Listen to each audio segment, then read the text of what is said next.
ED ਦੇ ਪੰਜਵੇਂ ਸਮਨ ਨੂੰ ਕੇਜਰੀਵਾਲ ਨੇ ਮੁੜ ਤੋਂ ਠਕਰਾ ਦਿੱਤਾ ਹੈ ਤੇ ਜਿਸ ਤੋਂ ਬਾਅਦ ਲਗਾਤਾਰ ਵਿਰੋਧੀਆਂ ਦੇ ਵੱਲੋਂ ਸਵਾਲ ਚੱਕੇ ਜਾ ਰਹੇ ਨੇ। ਮਨਜਿੰਦਰ ਸਿੰਘ ਸਿਰਸਾ ਦਾ ਇੱਕ ਵੱਡਾ ਬਿਆਨ ਸਾਹਮਣੇ ਆਇਆ ਤੇ ਉਹਨਾਂ ਨੇ ਦਿੱਲੀ ਦੇ ਮੁੱਖ ਮੰਤਰੀ ਅਰਵਿੰਦ ਕੇਜਰੀਵਾਲ ਤੇ ਤਿੱਖੇ ਨਿਸ਼ਾਨੇ ਸਾਧੇ ਨੇ ਤੇ ਉਹਨਾਂ ਨੇ ਕਿਹਾ ਹੈ ਕਿ ਜਿਹੜਾ ਹੁਣ ਭੱਜਣ ਦੀ ਕੋਸ਼ਿਸ਼ ਦਿੱਲੀ ਦੇ ਮੁੱਖ ਮੰਤਰੀ ਅਰਵਿੰਦ ਕੇਜਰੀਵਾਲ ਕਰ ਰਹੇ ਨੇ ਤੇ ਗ੍ਰਿਫਤਾਰੀ ਤੋਂ ਵੀ ਭੱਜ ਰਹੇ ਨੇ।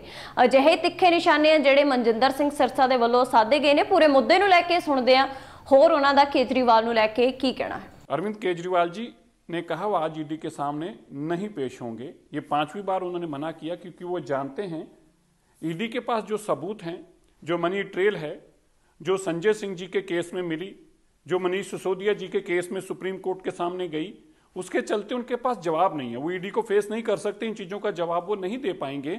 इसलिए हेमंत सोरेन जी भी इसी तरह बोलते थे, लेकिन हेमंत सोरेन जी को किसी ने रिजाइन करने को नहीं कहा। उन्होंने खुद पहले रिजाइन कर दिया क्योंकि वो भी जानते थे कि इतने बड़े सबूतों के बाद वो बच नहीं पाएंगे।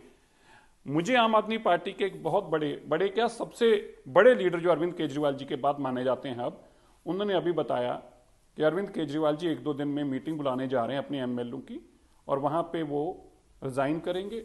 अपनी धर्मपत्नी को सीएम का ओहदे के लिए उनको नाम रखेंगे। सभी एमएलए कहेंगे कि जी हम अरविंद केजरीवाल जी की धर्मपत्नी को सीएम बनाना चाहते हैं क्योंकि बीजेपी इनको अरेस्ट करना चाहती है। इस बहाने से अपनी पहले बीवी को सीएम की ओथ कराएंगे, मिसेस केजरीवाल जी को, और उसके बाद वो पेश होंगे क्योंकि वो जानते हैं कि जब वो पेश होंगे इतना रिकॉर्ड का वो जवाब नहीं दे पाएंगे, इतने पुख्ता सबूतों को वो नकार नहीं पाएंगे, जिसके चलते उन पर कार्रवाई हो सकती है। ऐसा अरविंद केजरीवाल जी मान रहे हैं। मेरा मानना है ये वही अरविंद केजरीवाल जी जो कल तक कहते थे अन्ना हजारे जी के आंदोलन में खड़े होकर कि पहले अपने को रिजाइन करना चाहिए, फिर सामने जाना चाहिए, लेकिन आज वो अपनी बातों से इसलिए बदले दिख रहे हैं, सुर बदले दिख रहे हैं क्योंकि अब अपने पे बनाई है और सबूत सामने हैं, जेल जाने की बारी है, इसीलिए आज वो मुख बदले दिख रहे हैं। अरविंद केजरीवाल जी ने कहा वो आज ईडी के सामने नहीं पेश होंगे। ये 5वीं बार उन्होंने मना किया क्योंकि वो जानते हैं ईडी के पास जो सबूत हैं, जो मनी ट्रेल है, जो संजय सिंह जी के केस में मिली, जो मनीष सिसोदिया जी के केस में सुप्रीम कोर्ट के सामने गई, उसके चलते उनके पास जवाब नहीं है। वो ईडी को फेस नहीं कर सकते, इन चीज़ों का जवाब वो नहीं दे पाएंगे। इसलिए हेमंत सोरेन जी भी इसी तरह बोलते थे, लेकिन हेमंत सोरेन जी को किसी ने रिजाइन करने को नहीं कहा। उन्होंने खुद पहले रिजाइन कर दिया क्योंकि वो भी जानते थे कि इतने बड़े सबूतों के बाद वो बच नहीं पाएंगे।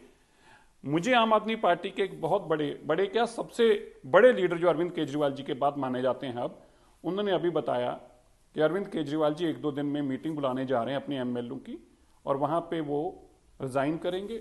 अपनी धर्मपत्नी को सीएम का ओहदे के लिए उनको नाम रखेंगे। सभी एमएलए कहेंगे कि जी हम अरविंद केजरीवाल जी की धर्मपत्नी को सीएम बनाना चाहते हैं क्योंकि बीजेपी इनको अरेस्ट करना चाहती है।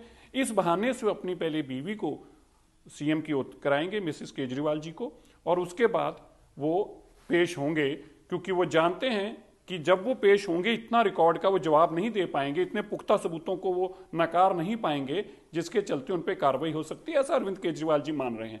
मेरा मानना है ये वही अरविंद केजरीवाल जी जो कल तक कहते थे अन्ना हजारे जी के आंदोलन में खड़े होकर कि पहले अपने को रिजाइन करना चाहिए, फिर सामने जाना चाहिए, लेकिन आज वो अपनी बातों से इसलिए बदले दिख रहे हैं, सुर बदले दिख रहे हैं क्योंकि अब अपने पे बनाई है और सबूत सामने हैं, जेल जाने की बारी है, इसीलिए आज वो मुख बदले दिख रहे हैं।